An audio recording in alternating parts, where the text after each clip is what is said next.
Hi everybody, so this is 2005 BMW X3 and now we're gonna show you how to reset the oil service using this tool, and it's R5 FCX3 and it's very easy to use it. You can use it for check engine, for oil change, or any reset, any fault, default. So this is how we're gonna do it. We're gonna turn the key in one position, first position, but do not start. It says oil change 10,350.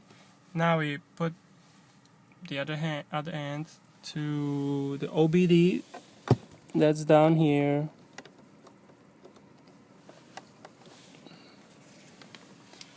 And now we're gonna see FC.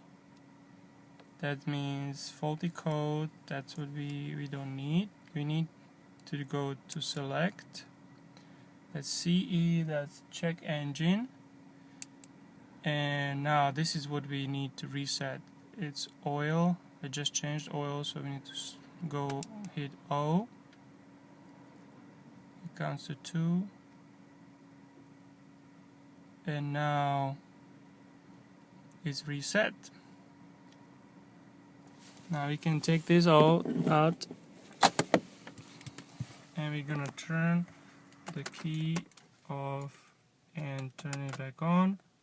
Now we're gonna see 15,550 is the oil change, so 15,000 miles. That's when I need to change the oil. Alright, thank you for watching.